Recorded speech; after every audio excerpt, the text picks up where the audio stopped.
1 minuto y medio. 90 segundos. Eso fue todo lo que se necesitó para que una vida que parecía perfecta se hiciera añicos. Para Elena, embarazada y esperando en su mansión con suelo de mármol, la ecografía de su primer hijo estaba destinada a ser un momento de alegría compartida. Pero su marido millonario, Mateo, no vendría. «Estoy cerrando un trato», dijo con una voz fría y distante. Pero cuando su suegra, Isabel, llegó con el rostro cubierto por una mueca de sombría determinación e insistió en llevarla, Elena sintió un escalofrío aterrador. Esto no se trataba de una cita perdida. Se trataba de un secreto tan devastador que estaba a punto de desentrañar todo. El silencio en la casa siempre le había parecido inquietante a Elena. No era un silencio pacífico. Era el eco hueco y vacío de un museo después de las horas de visita. Cada uno de sus pasos sobre el mármol italiano del gran vestíbulo parecía anunciar su soledad. Un sonido que era devorado por los techos cavernarios y absorbido por el frío arte moderno que Mateo había insistido en comprar. Su hogar, una obra maestra minimalista enclavada en una colina de Madrid, parecía menos una casa y más un testamento del éxito de su marido. Una jaula hermosa y estéril. Sin embargo, hoy, una energía nerviosa zumbaba bajo su piel, un zumbido feliz que llenaba temporalmente el vacío. Con 20 semanas de embarazo, finalmente comenzaba a notarse una suave y prometedora curva en su vientre que acunaba protectoramente. Este era el día de la ecografía, el día en que verían a su bebé, con todo lujo de detalles por primera vez. 10 dedos perfectos, 10 dedos pequeños, el día en que todo se sentiría irrevocablemente real. Había preparado su ropa la noche anterior, un suave vestido de cachemir en un tono azul pálido que complementaba el brillo que había adquirido. En la habitación del bebé, una habitación que había luchado por pintar en un cálido blanco crema, en lugar del gris pizarra que había elegido el diseñador de Mateo, todo estaba listo. Un diminuto par de zapatillas, un regalo de su propia madre, descansaba sobre la cómoda, un símbolo conmovedor de la pequeña persona que estaba a punto de poner su mundo patas arriba. Elena miró el reloj en la elegante interfaz digital de la cocina. Las 10:30 de la mañana. Mateo ya debería haber llegado a casa. Lo había prometido. «Pase lo que pase», le había dicho, besándole la frente antes de irse hacía 2 días para un viaje de negocios a Londres. «Estaré en el vuelo de las 6 de la mañana. No me perderé el ver a nuestro bebé por primera vez. Nada es más importante». Ella le había creído. Había elegido creerle, al igual que había optado por pasar por alto el creciente número de noches que llegaba tarde, las llamadas telefónicas tensas y en voz baja que hacía en su oficina de paredes de cristal, y la forma en que a veces su mirada parecía atravesarla, su mente a 1.000.000 de kilómetros de distancia, haciendo cálculos que ella no podía comprender. Él era Mateo de la Riva, una joven promesa del mundo de las inversiones tecnológicas. Su presión era inmensa, su horario agotador. Ese era el precio de la vida que llevaban, la vida que él les proporcionaba. A las 10:45 de la mañana, su teléfono finalmente sonó, mostrando su nombre en la pantalla. Una ola de alivio la invadió. «Mateo, me estaba empezando a preocupar. ¿Vienes de camino?», preguntó ella, con voz alegre. La línea crujió por un momento antes de que su voz se escuchara, cortante y carente de calidez. «Elena, escucha, ha surgido algo». El estómago se le encogió. «¿Qué quieres decir? La cita es a las 12. Necesitamos salir pronto». No estoy en Madrid. Todavía estoy en Londres, dijo, y las palabras la golpearon con una fuerza física. El trato aquí está en una etapa crítica. No puedo irme. Es un momento decisivo para la empresa. Elena se hundió en uno de los taburetes ridículamente incómodos que bordeaban la isla de la cocina. Lo prometiste, Mateo. Prometiste que esta era la única cosa que no te perderías. Su voz tembló, un sonido patético en la vasta y vacía habitación. No seas dramática, se burló él, con un tono condescendiente que le resultaba familiar. Es una ecografía. Te darán fotos, ¿no? Podemos verlas juntos cuando vuelva. Esto es una negociación de 1.000 millones de euros, Elena. Requiere toda mi atención. Necesito que seas comprensiva. Comprensiva. La palabra se sintió como una bofetada. Ella siempre era la que comprendía. Comprensiva con las citas canceladas, los días festivos solitarios, la vida que giraba por completo en torno a su ambición implacable. ¿Cuándo volverás?, preguntó en voz baja. La lucha ya se había desvanecido en ella. Unos días, tal vez una semana. No lo sé. Tengo que irme. Me están esperando. Y con eso, la línea se cortó. Ella se quedó mirando el teléfono, con lágrimas en los ojos que empañaban la vista inmaculada de la ciudad de abajo. Ni siquiera se había disculpado. No había preguntado por el bebé. Era solo una transacción, un conflicto de programación que se podía dejar de lado. La emoción que había llenado su mañana se cuajó en una mezcla agria y familiar de decepción y soledad. Se sintió tonta sentada allí con su bonito vestido azul, esperando a un hombre que en realidad nunca estaba. Estaba pensando en llamar al médico para cancelar cuando el sonido del timbre de la puerta principal resonó por la casa. El panel de seguridad mostró un sedán negro que reconoció. Era su suegra, Isabel de la Riva. El corazón de Elena se hundió un poco más. Isabel era una mujer formidable, del mismo material costoso e inflexible que su hijo.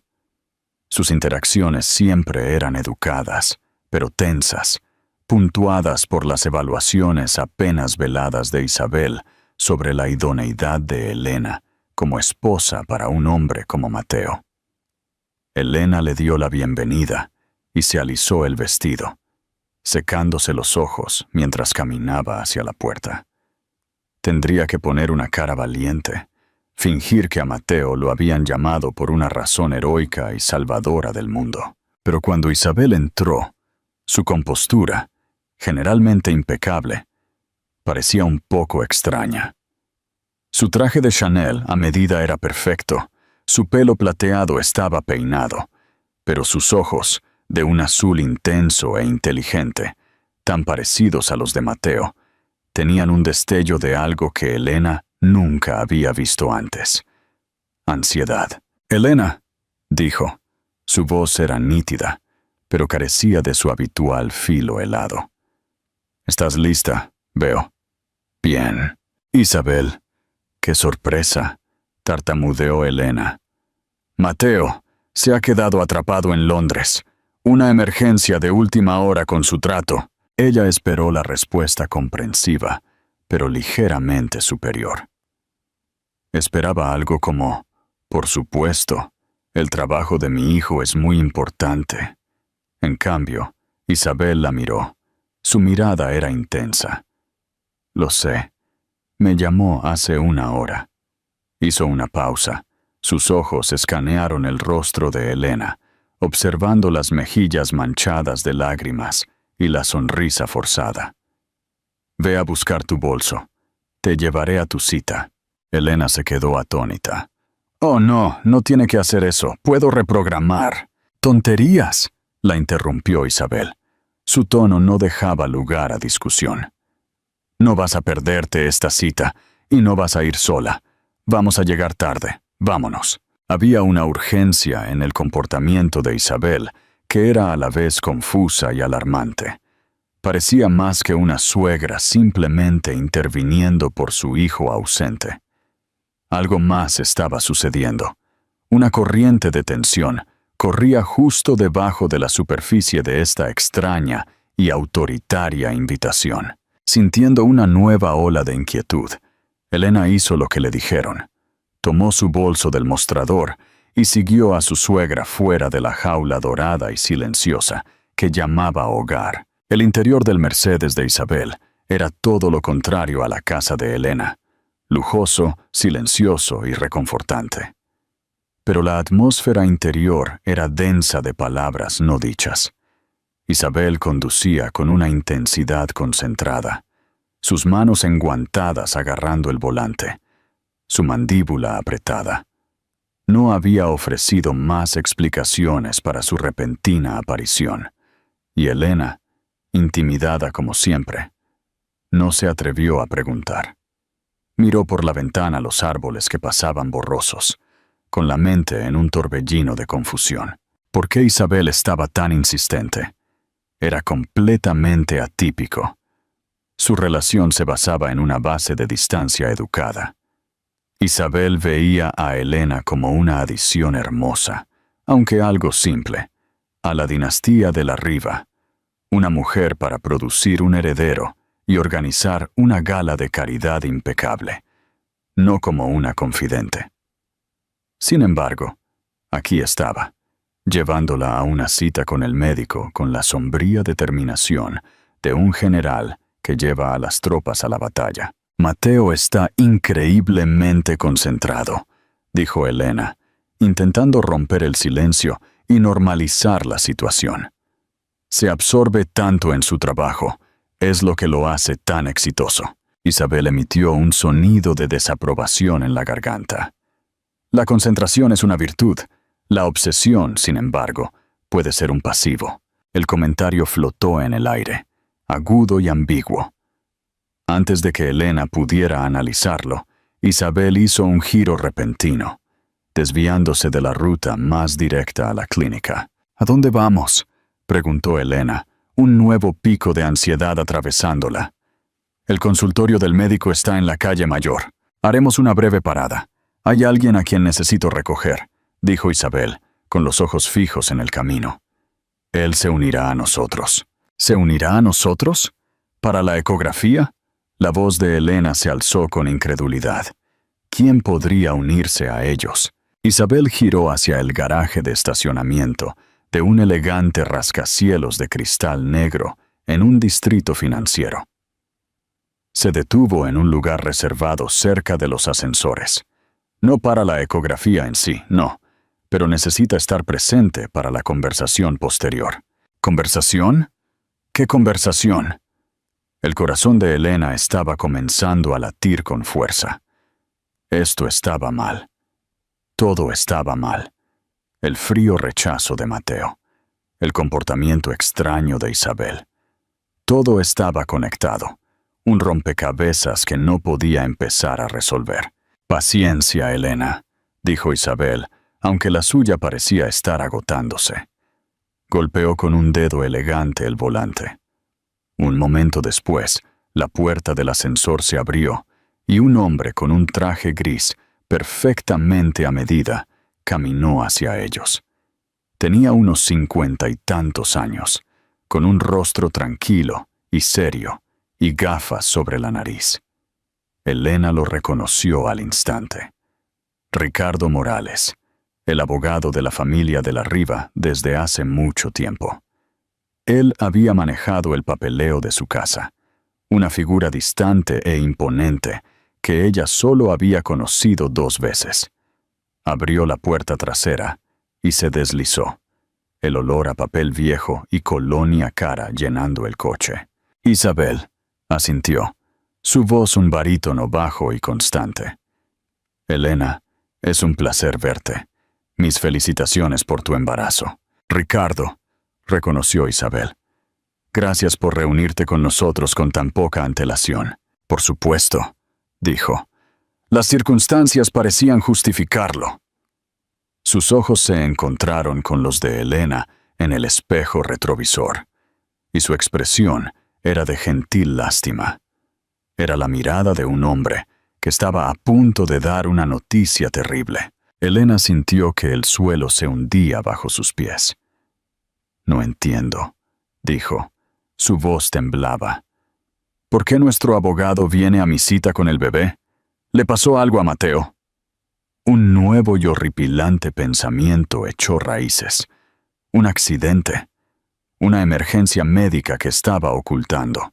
«Mateo está bien físicamente», dijo Isabel, saliendo del garaje y volviendo a la calle. «Esto se trata de negocios familiares. ¿Qué tiene eso que ver conmigo? ¿O con esto?», preguntó ella, su mano cubriendo instintivamente su vientre. Fue Ricardo Morales quien respondió, su voz tranquila y mesurada, un marcado contraste con el pánico que crecía en el pecho de Elena. A veces, Elena, los bienes familiares y los negocios se entrelazan profundamente. Isabel tiene algunas preocupaciones sobre las decisiones recientes que ha tomado Mateo. Sentimos que era prudente crear una línea clara de comunicación. Fue la no respuesta más elegante y evasiva que jamás había escuchado. «Preocupaciones.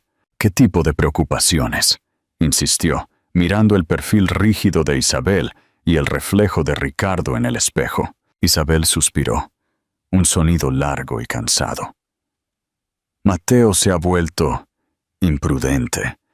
Está liquidando activos que han estado en esta familia durante generaciones, fondos fiduciarios que su padre estableció. Está moviendo grandes sumas de dinero sin consultar a nadie. Cuando lo cuestioné, se volvió hostil.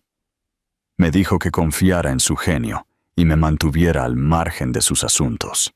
Está bajo mucha presión». Elena lo defendió débilmente. Las palabras le sabían a ceniza en la boca. «Esto va más allá de la presión», interrumpió Ricardo Morales con delicadeza. «Esto es un comportamiento errático. Isabel me pidió que investigara algunas de las empresas de cartera que ha estado usando. Lo que he encontrado es opaco, poco ortodoxo, incluso para un hombre tan agresivo en los negocios como Mateo». Hizo una pausa. «Creemos que es importante asegurarse de que tú y el bebé estén protegidos, de que sus futuros estén seguros, independientemente del resultado de sus negocios actuales. Protegidos. Seguros». Las palabras eran legales y estériles, pero su implicación era aterradora. Estaban hablando como si Mateo fuera un barco que se hundía del que necesitaban rescatar a los pasajeros. El hombre con el que estaba casada, el padre de su hijo, estaba siendo discutido como una amenaza, un pasivo. Elena apoyó la cabeza en el cuero frío del asiento. La realidad de la situación comenzaba a amanecer. Esto no era una simple intervención sobre el equilibrio entre la vida laboral y personal. Isabel y Ricardo Morales sospechaban que algo estaba profundamente mal con el negocio de Mateo, algo que podría tener consecuencias catastróficas para toda la familia. Y habían traído al abogado de la familia a una cita prenatal, porque en su mundo, un nuevo heredero no era solo un bebé, era un activo que debía ser asegurado. La extraña e inesperada alianza entre ella y su formidable suegra ahora estaba clara. No nació del afecto, sino de la necesidad. Isabel no estaba allí para consolarla. Estaba allí para proteger el legado de la Riva y a su nuevo miembro de su propio hijo. El asiento frío y vacío que debería haber sido llenado por Mateo, de repente se sintió como un abismo. Un espacio oscuro que representaba no solo una cita perdida, sino una traición aterradora que apenas estaba comenzando a comprender. La sala de espera de la oficina del perinatólogo estaba decorada en relajantes tonos beige y rosa, pero para Elena, el lugar se sentía cargado de una tensión clínica y aterradora. Ricardo Morales se sentó en una silla frente a ellas, leyendo discretamente un archivo, la imagen del desapego profesional. Isabel se sentó junto a Elena, rígida y silenciosa, una estatua de mármol de preocupación maternal. Elena se sentía como una muestra bajo un microscopio, su alegría privada ahora un asunto de urgencia legal y financiera. Cuando la técnica la llamó por su nombre, Isabel se levantó. «Voy contigo», dijo simplemente. Elena asintió, demasiado entumecida para discutir. Ricardo le dedicó una pequeña sonrisa alentadora mientras se iban, una promesa silenciosa de estar allí cuando terminara la terrible experiencia. Dentro de la habitación oscura, la técnica, una mujer cálida llamada María, le indicó a Elena que se recostara. El gel frío en su estómago fue un shock y se estremeció. «Solo relájate, cariño», dijo María amablemente. «Echemos un vistazo a este pequeño». En el momento en que el transductor tocó su piel y la imagen granulada en blanco y negro parpadeó en la pantalla, el ruido en la cabeza de Elena se desvaneció. Allí, en el monitor, había un milagro. Una columna vertebral diminuta y perfecta, un corazón que aleteaba, una cabeza con una nariz bien definida. Pudo ver las cavidades del corazón latiendo, el flujo de sangre, un pulso rojo y azul en la pantalla. «Todo se ve maravilloso», narró María. Su voz era un bálsamo relajante. «Aquí está el cerebro, los riñones, un latido fuerte a 155 latidos por minuto. Perfecto». Las lágrimas corrían silenciosamente por el rostro de Elena. No lágrimas de dolor o miedo, sino de un amor abrumador. Esto era real. Esta pequeña persona activa era su hijo. En esta habitación, lejos de las conversaciones sobre activos y pasivos, nada del mundo exterior importaba. «¿Y te gustaría saber el sexo?», preguntó María con un brillo en los ojos. Elena miró a Isabel, que estaba mirando la pantalla. Su fachada estoica finalmente se había resquebrajado. También había lágrimas brillando en los ojos de su suegra. En ese momento compartido, no eran una socialité y su nuera. Solo eran dos mujeres, una madre y una abuela, maravilladas por el comienzo de una nueva vida. «Sí», susurró Elena. «Por favor». María movió la sonda, escribió algunos comandos y luego sonrió. «Bueno, felicidades, señoras. Tienen un niño muy sano y muy activo, un hijo». Elena dejó escapar un sollozo que era mitad risa, mitad llanto. Un niño. Casi podía imaginarlo. Una versión en miniatura de Mateo. Pero con, esperaba, un corazón más amable. Isabel extendió la mano y le apretó la mano. Un gesto tan inesperado y tan genuinamente cálido que hizo que las lágrimas de Elena fluyeran más rápido. «Un niño», repitió Isabel suavemente. Su voz se entrecortó de emoción. Su padre habría estado muy orgulloso. Se refería a su difunto marido, un hombre cuyo legado Mateo aparentemente estaba poniendo en riesgo. Una vez que la ecografía estuvo completa y Elena sostuvo una carpeta de fotos brillantes de su hijo, regresaron a la sala de espera. La alegría de los últimos 30 minutos la había armado con una nueva y frágil fuerza. Esto ya no era solo sobre ella. Tenía un hijo que proteger. Ricardo Morales había organizado que usaran una pequeña sala de consulta privada. Cerró la puerta detrás de ellos, y la realidad clínica de su situación regresó. «Es perfecto», dijo Isabel, su voz aún suave, mientras miraba las fotos de la ecografía en la mano de Elena. Luego miró a Ricardo. Su expresión se endureció con resolución. «Por eso no podemos permitirnos ser sentimentales en este momento». Se volvió hacia Elena. Su mirada era directa y seria. «Elena, Lo que Ricardo y yo te dijimos en el coche fue solo la superficie. No queríamos alarmarte antes de la cita, pero ahora necesitas saber a qué nos enfrentamos realmente. Ricardo Morales se hizo cargo. Su tono era serio. Mateo ha sacado una serie de préstamos no garantizados de alto interés contra los activos principales de inversiones de la Riva. Lo ha hecho a través de una serie de empresas ficticias recién creadas. Es un movimiento clásico para ocultar deudas y pasivos.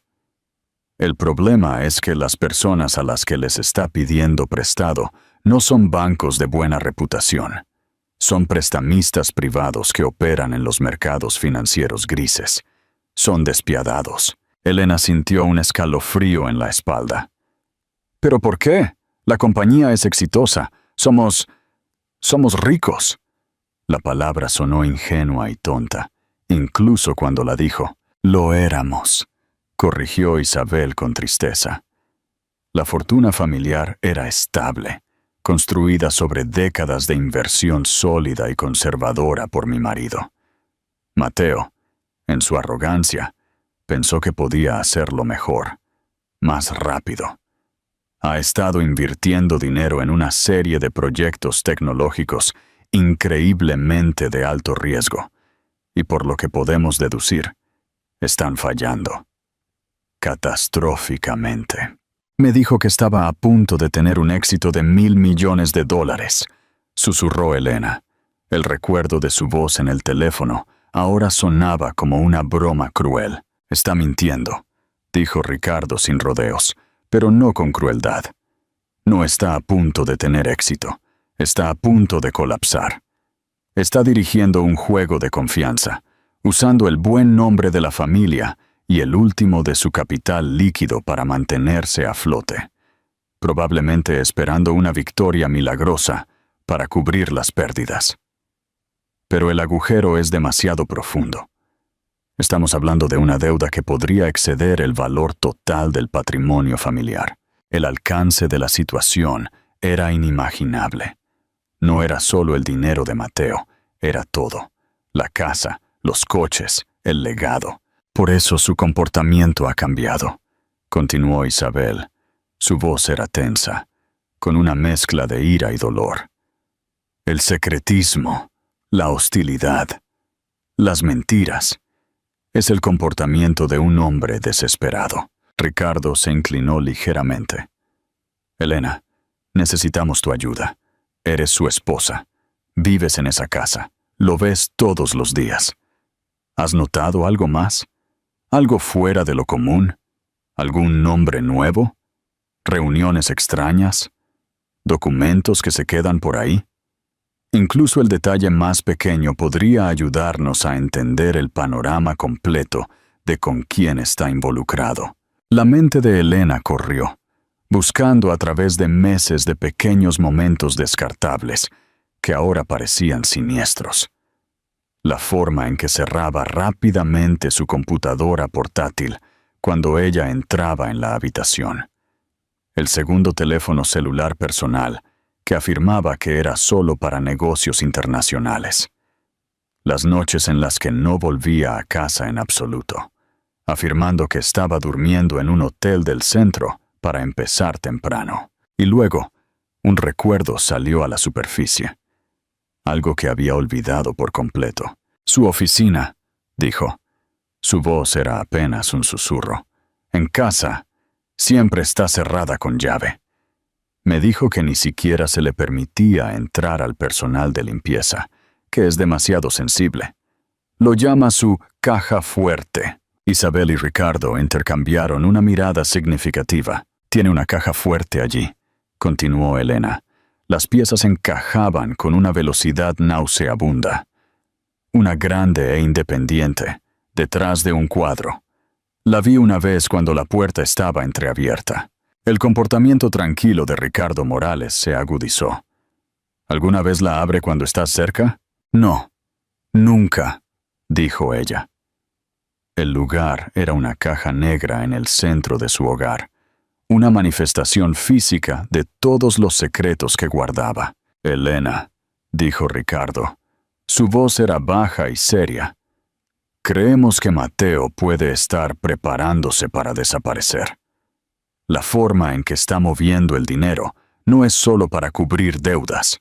Parece que está acumulando un fondo de escape. Cualquiera que sea la evidencia de su plan, estará en esa caja fuerte. La implicación era clara. No solo iba a perder su dinero, estaba planeando huir, dejarla atrás para lidiar con las consecuencias. Ella y su hijo por nacer. El amor que había sentido en la sala de ecografías se cuajó en un nudo frío y duro de furia.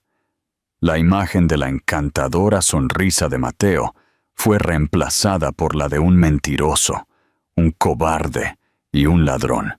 Cuando volvamos a casa, dijo Elena, su voz era firme y clara, imbuida de una fuerza que no sabía que poseía. Voy a entrar en esa oficina. Regresar a la mansión se sintió como entrar en la escena de un crimen. El sol entraba a raudales por las ventanas de suelo a techo, brillando sobre el cromo pulido y el cristal, pero la luz solo parecía enfatizar el alma fría y vacía de la casa. El silencio ya no era solo inquietante, era amenazador. Isabel y Ricardo la habían dejado, haciendo un plan para volver a conectar tan pronto como ella tuviera algo que informar. Se habían ofrecido a quedarse, pero Elena sabía que esto era algo que tenía que hacer sola. Invadir el santuario de su marido se sintió como una traición final e íntima, y no podía soportar tener una audiencia. Su corazón latía con fuerza mientras se paraba ante la sólida puerta de roble de la oficina de Mateo. Como siempre, estaba cerrada con llave. Trató de manejarla, un gesto inútil y simbólico. Durante años, había respetado este límite sin preguntar, aceptándolo como parte del paquete de estar casada con un hombre poderoso y reservado. Ahora lo veía por lo que era. Una barrera para mantenerla alejada de su verdad. Sacó la llave de emergencia del panel de seguridad, donde Mateo le había dicho que estaba guardada en caso de incendio. La ironía era amarga. De hecho, estaba ardiendo un fuego, solo que no el tipo que podía extinguirse con agua. La llave se deslizó en la cerradura con un clic silencioso. Elena empujó la puerta y entró. El aire estaba viciado, denso con el olor a cuero caro y secretos. La habitación estaba obsesivamente ordenada. Un enorme escritorio de obsidiana se encontraba en el centro, su superficie despejada, excepto por una elegante computadora portátil y una foto de los dos, el día de su boda. Elena se quedó mirando la imagen, a su propia sonrisa radiante e ingenua, y sintió una ola de náuseas. Le dio la vuelta al marco de la foto. Su objetivo era el cuadro en la pared del fondo, una pieza abstracta, oscura y melancólica que siempre había odiado.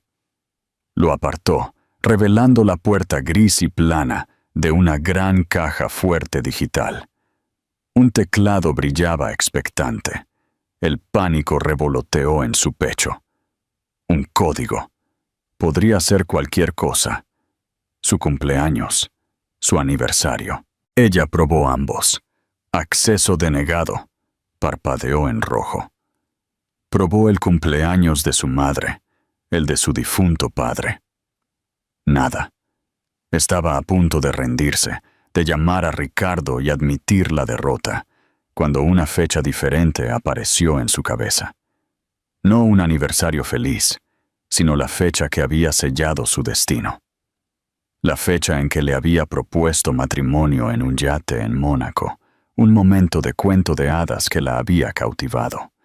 Sus dedos temblaron mientras marcaba los 6 dígitos. 0815. Uno. Hubo un suave zumbido y un fuerte golpe. La manija giró. La caja fuerte estaba abierta. Por un momento, se quedó mirando el interior oscuro. La respiración contenida en su pecho. Estaba lleno de montones ordenados de archivos, varios pasaportes de diferentes países que llevaban la foto de Mateo, pero diferentes nombres y gruesos fardos de dinero en efectivo en varias monedas.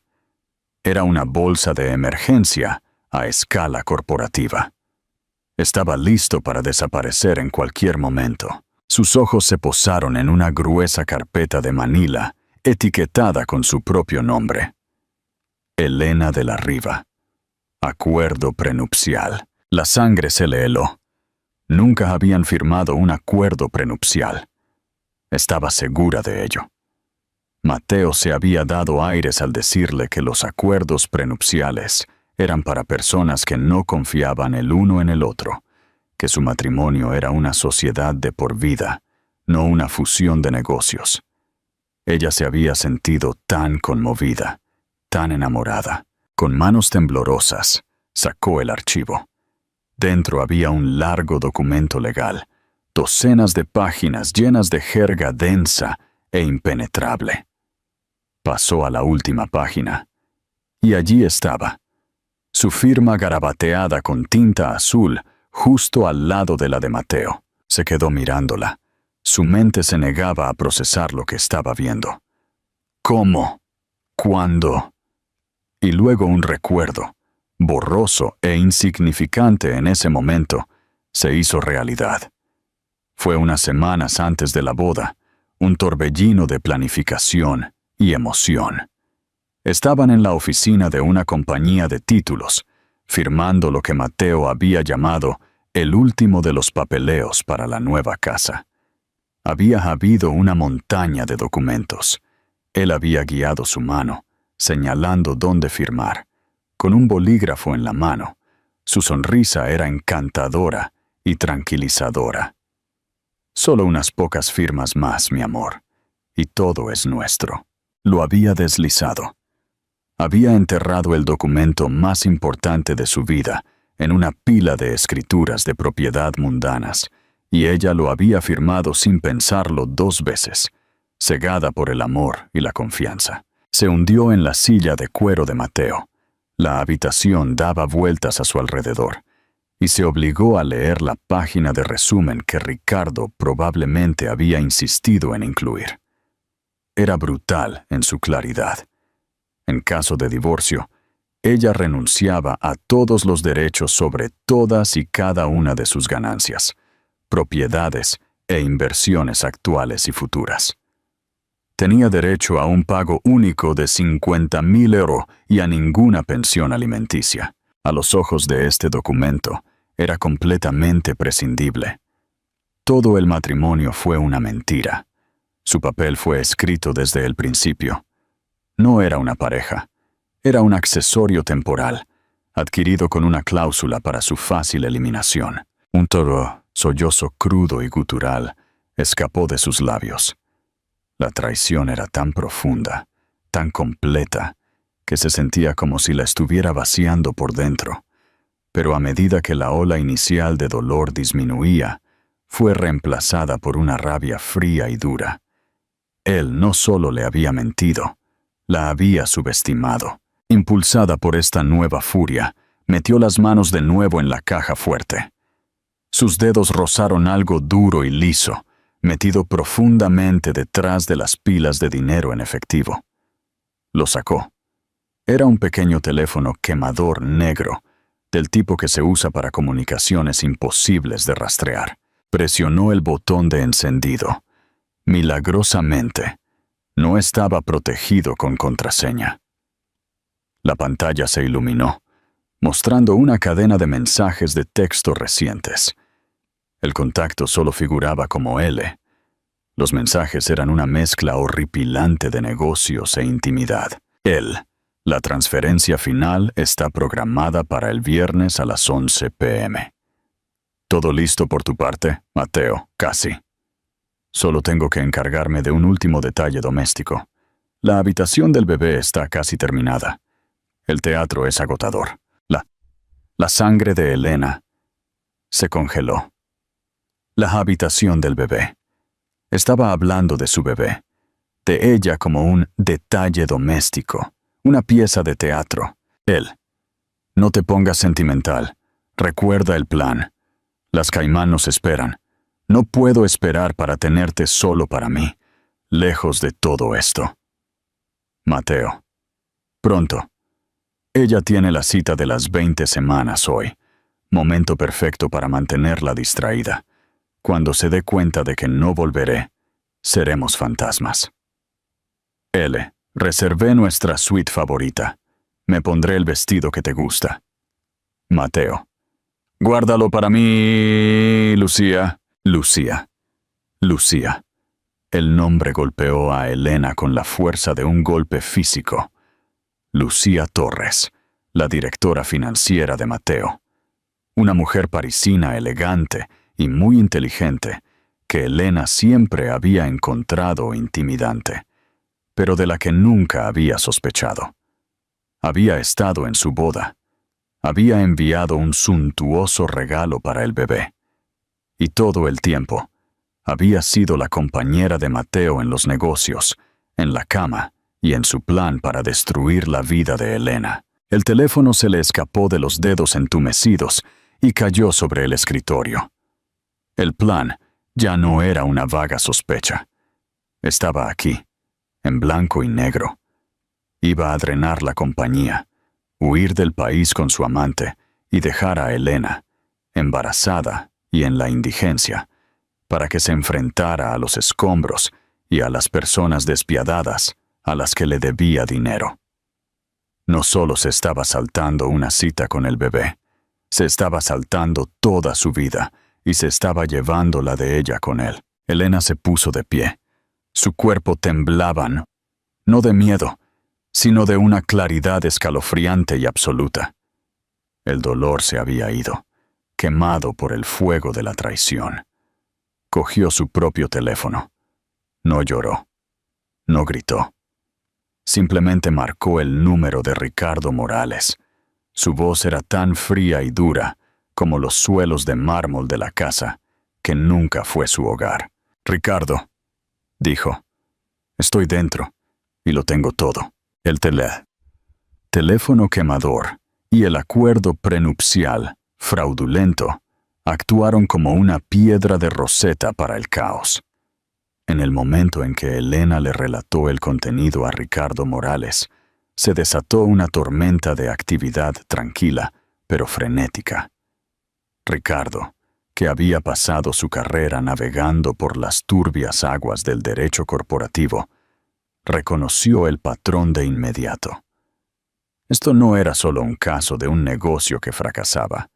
Era una conspiración criminal, cuidadosamente construida. No solo está huyendo de las deudas, Elena, explicó Ricardo durante una conferencia telefónica que incluía a una Isabel atónita y furiosa. Está huyendo con el dinero. Lo que has descrito es un esquema clásico de quiebra fraudulenta. Aprovechó al máximo el buen nombre de la compañía y ahora planea fugarse con los últimos activos líquidos antes de que toda la estructura podrida se derrumbe sobre sí misma. En cuestión de horas, Ricardo había reunido un pequeño equipo de élite. Una contadora forense llamada María Flores. Una mujer tenaz conocida por su capacidad para seguir un rastro de dinero digital a través de los laberintos offshore más complejos. Y un investigador privado, un exagente de la policía llamado Benjamín Cortés. Se reunieron en el ambiente estéril de la oficina de Ricardo en el distrito financiero, una sala de guerra donde las armas eran hojas de cálculo y registros de transferencias bancarias. Elena se sentó a la cabecera de la mesa, ya no la esposa tímida y afligida, sino el testigo estrella de la acusación. Contó cada detalle que podía recordar, los horarios de viaje de Mateo, los nombres de los socios que había mencionado, su obsesión con la encriptación de datos. Cada pieza de información era una miga de pan que María y Benjamín debían seguir. María Flores se sumergió en la red de empresas ficticias que Ricardo había identificado inicialmente. Con la información del teléfono quemador, específicamente la mención de una transferencia final, supo qué buscar. Habrá creado un cuello de botella, explicó. Sus dedos volaban por el teclado, mostrando columnas vertiginosas de números en un gran monitor. Una sola cuenta donde agrupará el efectivo de todas las fuentes dispares antes de enviarlo a un destino imposible de rastrear. Es arrogante, pero no podrá resistir la tentación de ver cómo el bote crece en un solo lugar antes de largarse. Mientras tanto, Benjamín Cortés se centró en el elemento humano. Lucía Torres. Rápidamente sacó su perfil. Era brillante, con un currículum impecable y un rápido ascenso en el mundo financiero. Se había unido a la firma de Mateo hacía 2 años. Para el mundo exterior, era su directora financiera leal e indispensable. La investigación de Benjamín reveló más. Recientemente había adquirido un pasaporte con un nombre diferente. También había comprado en efectivo 2 billetes de ida en primera clase a las Islas Caimán, con salida desde un aeródromo privado, programada para el viernes por la noche. Los billetes eran para un señor y señora Torres. No solo se va con ella, informó Benjamín con tristeza. Está tomando su identidad. Se va a convertir en un fantasma, tal como dijo, viviendo del dinero que robó bajo su apellido. La crueldad era impresionante. No solo se estaba borrando a sí mismo, estaba borrando a Elena, reemplazándola por completo con su compañera de crimen. Isabel, que había estado escuchando con el rostro como un trueno, finalmente habló. Los fondos que está moviendo, ¿de dónde son? María Flores se volvió de su pantalla. Su expresión era sombría. Una parte es de los préstamos de alto riesgo que Ricardo identificó, pero la mayor parte es de sus inversores. Estamos cotejando los registros de transferencias con la lista de inversores. Ha estado ejecutando un esquema Ponzi, Isabel, uno masivo. Dame. La habitación se quedó en silencio. Un esquema Ponzi. Las palabras eran una acusación de todo lo que el nombre, de la Riva, había representado una vez. Mateo no era solo un empresario imprudente. Era un ladrón común a gran escala, aprovechándose de las mismas personas que habían confiado en su familia durante décadas. Usaba fondos de nuevos inversores para pagar dividendos ficticios a los más antiguos, creando una ilusión de éxito espectacular mientras desviaba el capital principal para él y Lucía. Ha estado liquidando los fondos fiduciarios que construyó su padre, los activos reales y tangibles, y usándolos como capital inicial para darle legitimidad a su estafa, continuó María. Luego usó esa reputación para atraer a cientos de millones de inversores externos. La mayor parte de ese dinero ahora se ha ido, canalizado a estas cuentas ficticias. La transferencia del viernes es el último paso. Es todo el efectivo restante en toda la empresa. Nuestra mejor estimación es que planea transferir más de 75 millones de euros a una cuenta en las Caimán. Destina millones de euros. El número era tan vasto que era casi insignificante. Elena pensó en la habitación del bebé que había preparado con tanto cuidado, en las pequeñas zapatillas sobre la cómoda. Mateo planeaba robar una fortuna y comenzar una nueva vida mientras su propio hijo nacía en un legado de deudas, vergüenza y criminalidad. «El acuerdo prenupcial», dijo Elena. Su voz era dura. «¿Puede usarlo para dejarme sin nada?» Ricardo la miró, un destello de admiración en sus ojos. «Ciertamente puede intentarlo, pero es mi firme opinión profesional que el documento es nulo. Fue firmado bajo una representación fraudulenta. Fuiste engañada intencionalmente sobre la naturaleza del documento que estabas firmando. Cuando todo esto termine, lo haremos anular en la corte. Pero ese es un asunto civil para más tarde. Ahora mismo, tenemos un asunto criminal que atender. Miró a su equipo. El viernes a las 11 de la noche. Esa es nuestra fecha límite. Tenemos menos de 48 horas para detenerlo. El plan era audaz y arriesgado. Podrían ir a las autoridades federales ahora, pero Mateo era inteligente. Si se enteraba de la más mínima investigación, aceleraría su plan, desaparecería y el dinero se perdería para siempre, esparcido en una docena de carteras de criptomonedas y bancos offshore imposibles de rastrear. Los inversores lo perderían todo y Mateo se saldría con la suya. Tenemos que dejarlo pensar que tiene el control, elaboró Benjamín Cortés. Lo dejamos iniciar la transferencia. En el momento en que el dinero se mueva, en el momento en que cometa el acto final de fraude electrónico, lo tenemos. El FBI puede congelar los fondos a mitad de la transferencia antes de que lleguen al Banco de las Islas Caimán. Es un juego peligroso, advirtió Isabel. Es la única forma de recuperar el dinero y asegurarnos de que pague por lo que ha hecho, afirmó Ricardo firmemente. Elena, él estará en casa entre ahora y entonces. Actuará como si nada estuviera mal. Se disculpará por perderse la cita. Será encantador. Tendrás que interpretar el papel de la esposa amorosa y perdonadora. ¿Puedes hacer eso? Elena pensó en la foto de la ecografía en su bolso, en su hijo nadando pacíficamente en la oscuridad, ajeno a la tormenta que se desataba afuera. Pensó en la voz fría de Mateo en el teléfono, en el nombre Lucía, en la pantalla del teléfono quemador. «No se preocupen», dijo. Su voz carecía de cualquier temblor. Después de todo, él me enseñó todo lo que sé sobre teatro. Las siguientes 36 horas fueron las más largas de la vida de Elena.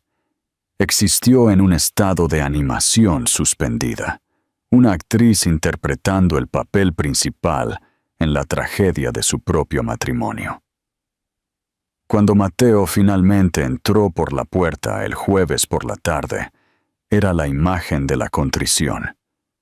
Llevaba un enorme ramo de rosas blancas y un osito de peluche de aspecto ridículamente caro para la habitación del bebé. «Hola, mi amor, lo siento muchísimo», dijo.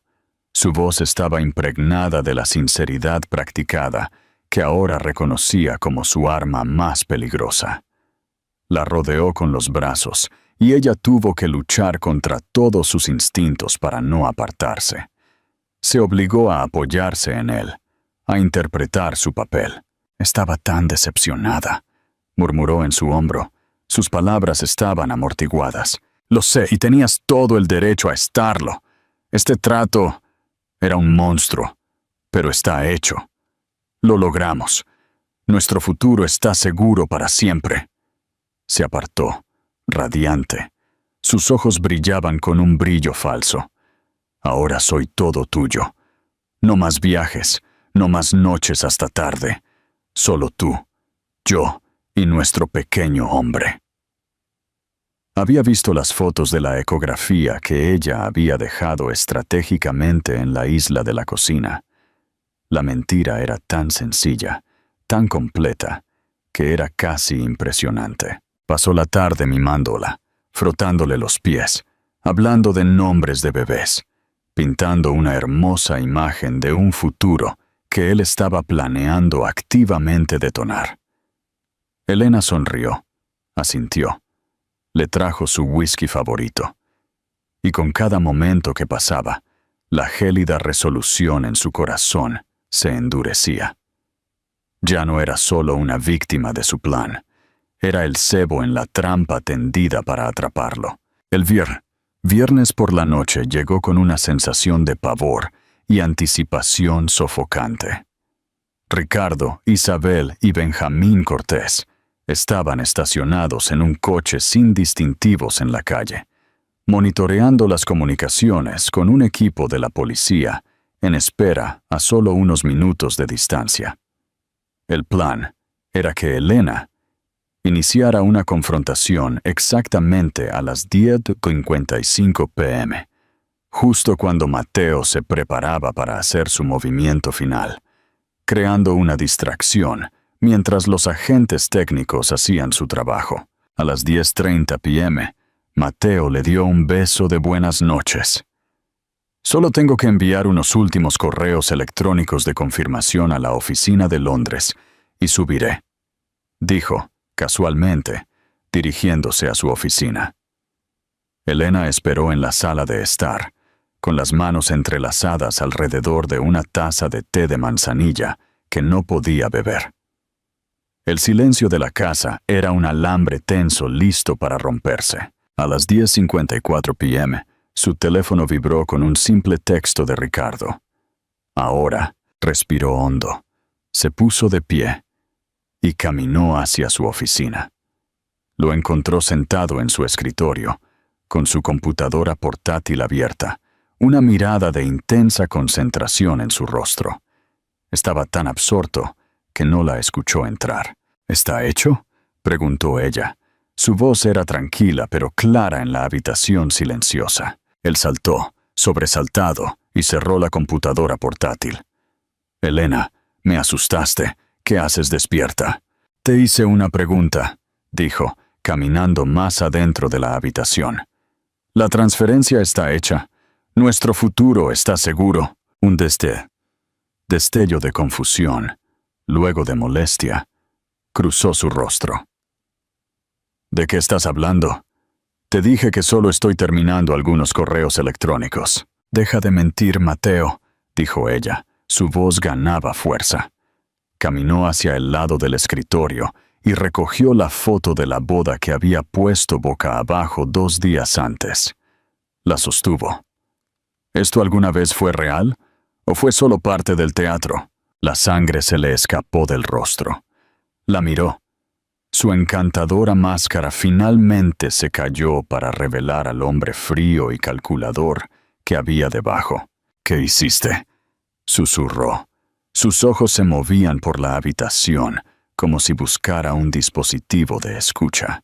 «Hice lo que cualquier buen socio de negocios haría», dijo. Su voz goteaba sarcasmo.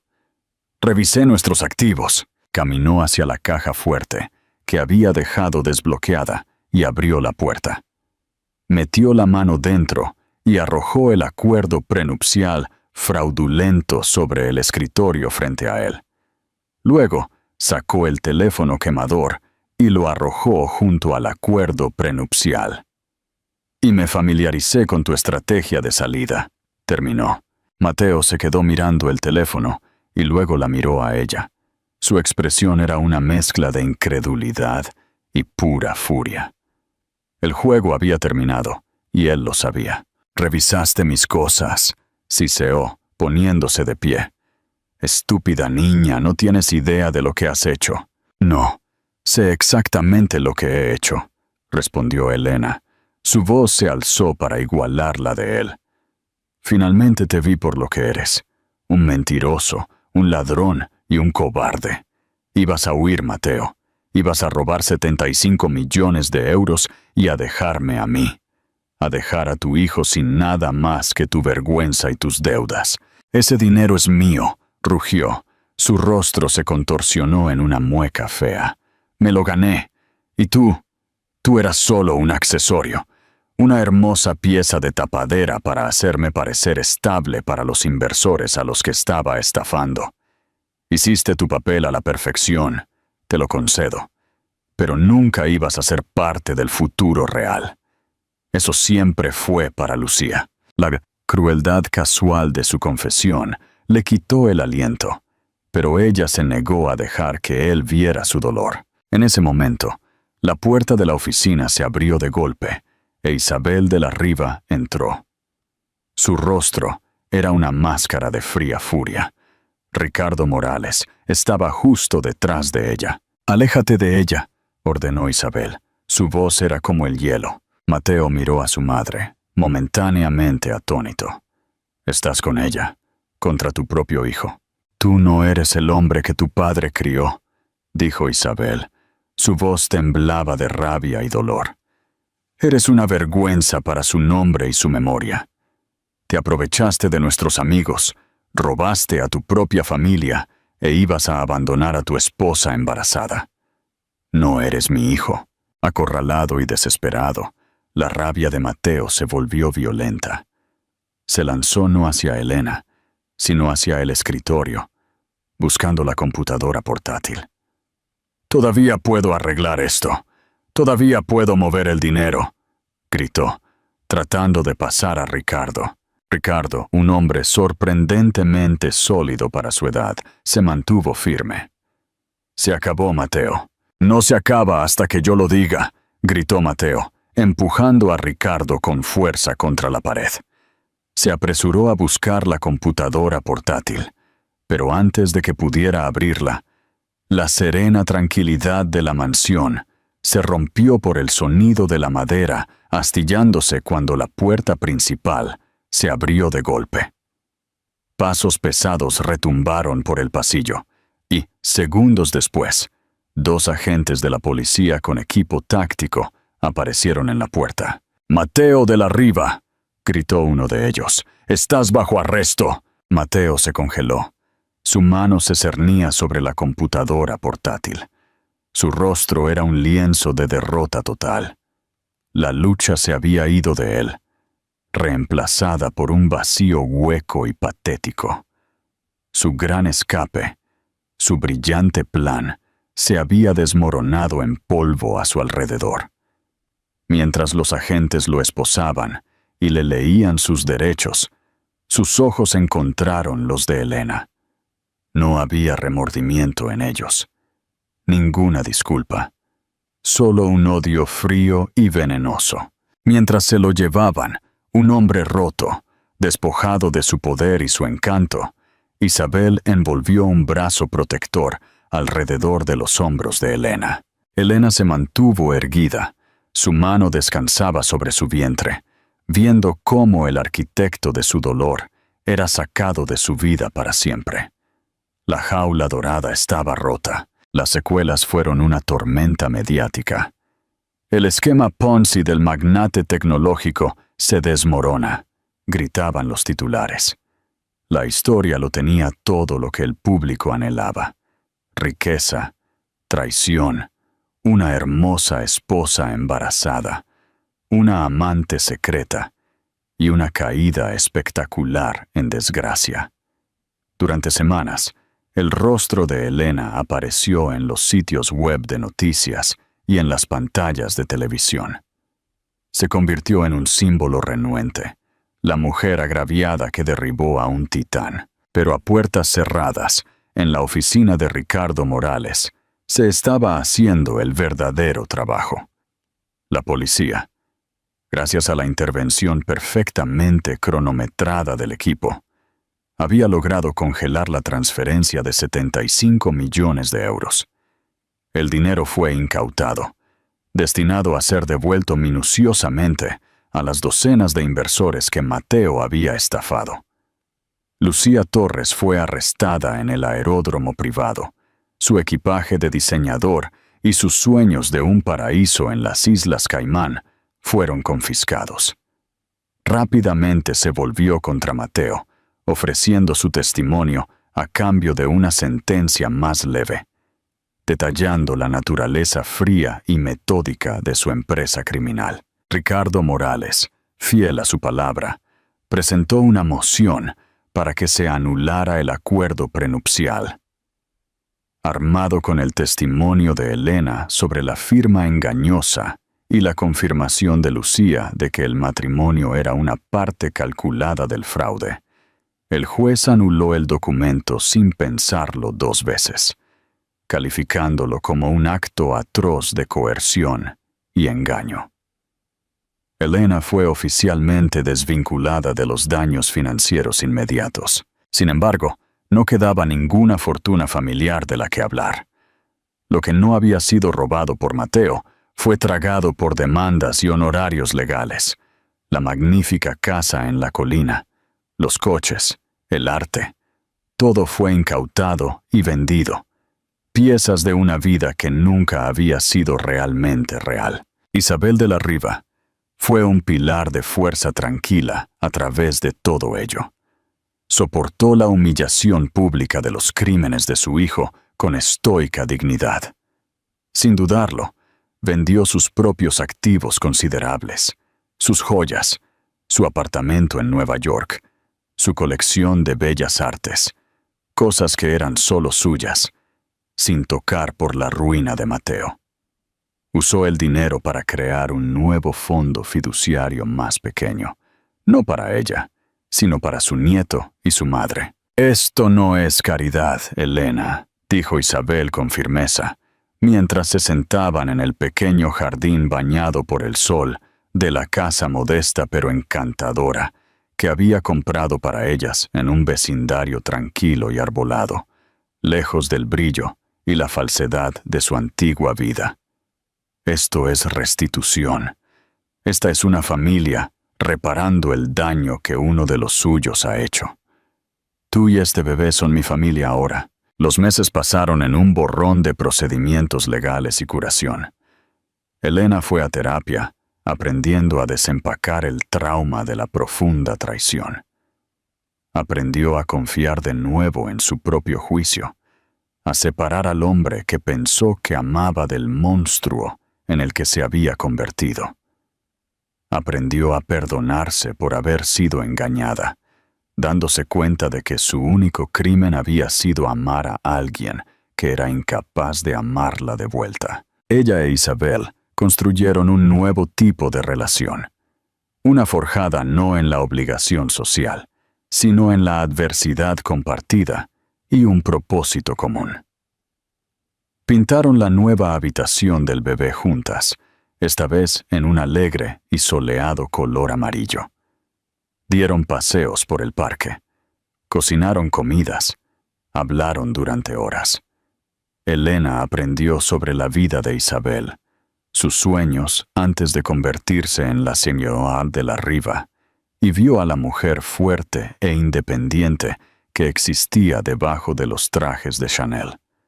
A su vez, Isabel vio a Elena no como una chica simple, sino como una mujer resistente y valiente que los había salvado a todos de un destino peor. Una nítida tarde de otoño, Elena rompió aguas. El parto fue largo y difícil, pero no estaba sola. Isabel estuvo a su lado todo el tiempo, tomándole la mano, respirando con ella, ofreciendo una fuerza que era a la vez maternal y feroz. Y luego, con un último empujón, él estaba allí. Una ola de alivio y un amor tan poderoso que eclipsó todo lo que había sucedido antes, la invadió. Era perfecto, con una cabeza llena de pelo oscuro y las manos más pequeñas y perfectas que jamás había visto. La enfermera lo puso en su pecho, y Elena lloró lágrimas de alegría, de liberación, de amor profundo y sin adulterar. Isabel se inclinó, con los ojos también llenos de lágrimas, y acarició suavemente la cabeza del bebé. «Oh, es hermoso, Elena. Es simplemente hermoso. ¿Qué nombre le pondrás?», preguntó suavemente. Elena miró el rostro diminuto y arrugado de su hijo. No era un recordatorio de Mateo. No era el producto de una mentira. Era su propia persona, una pizarra en blanco, un nuevo comienzo. Él era su razón para ser fuerte, su ancla en el mundo. Ella construiría su vida no sobre una base de riqueza y secretos, sino sobre la verdad, la resiliencia y el amor inquebrantable de las dos mujeres que lo criarían. Ella sonrió, una sonrisa real y genuina que llegó a sus ojos por primera vez en lo que pareció toda una vida. «Miguel», dijo. «Su nombre es Miguel». La historia de Elena es un recordatorio desgarrador de que las fachadas más hermosas pueden esconder los secretos más oscuros. Ella pensó que estaba viviendo un cuento de hadas, solo para descubrir que su jaula dorada fue construida sobre una base de mentiras diseñadas para romperla. Pero lo que Mateo vio como debilidad, su confianza, su amor, su enfoque en su futuro hijo, fue en realidad la fuente de su mayor fuerza. Cuando fue empujada al límite, no solo sobrevivió, luchó. Con la ayuda inesperada de su suegra, desentrañó una conspiración criminal masiva y protegió el futuro de su hijo. Su viaje de una esposa engañada a una poderosa protectora nos muestra que la verdadera riqueza no está en las mansiones o en las cuentas bancarias, sino en el coraje, la resiliencia y los lazos inquebrantables que forjamos en los fuegos de la adversidad.